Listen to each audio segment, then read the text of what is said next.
யாரை கேட்டு சாலையை உடைத்து வேலை பார்க்கிறீர்கள் என திமுக நிர்வாகிகள் கார்த்திக், வினோத், விஜய் தாக்குதல் நடத்தியுள்ளனர்.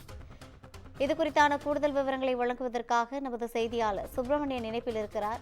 வணக்கம் சுப்பிரமணியன், கூடுதல் விவரங்கள். சென்னை கே நகர் பகுதியில் மின்வாரிய ஊழியர்களை தாக்கிய திமுக நிர்வாகிகளுடைய வீடியோ காட்சிகள் வெளியாகி அதிர்ச்சியை ஏற்படுத்தியிருக்கிறது. சென்னை கே நகர் ஏவிஎம் மெய்யப்பன் சாலையில் மின்வாரிய ஊழியர்கள் கேபிள் ஒயர் பதிக்கும் பணியில் ஈடுபட்டுக் கொண்டிருந்தார்கள். அப்போது அங்கு வந்த சிலர் மின்வாரிய ஊழியர்களிடம் வாக்குவாதத்தில் ஈடுபட்டு மாமூல் கேட்டதாக கூறப்படுகிறது. இதற்கிடையே மின்வாரிய ஊழியர்களுக்கும் வந்த நபர்களுக்கும் இடையே வாக்குவாதம் ஏற்பட்டது. போலீசாருக்கு தகவல் தெரிந்து போலீசாரும் சம்பவ இடத்திற்கு வந்தார்கள். அப்போது போலீசார் கண் முன்னிலேயே மின்வாரிய ஊழியர்களை அங்க வந்தவர்கள் தாக்குதல் நடத்தியது அதிர்ச்சியை ஏற்படுத்தி இருக்கிறது.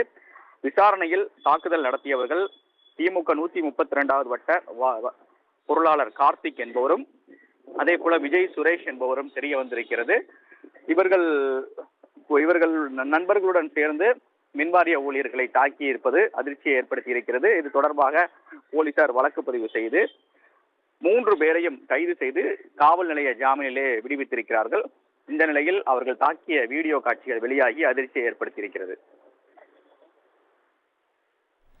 கூடுதல் விவரங்களை வழங்கியமைக்காக நன்றி சுப்பிரமணியன்.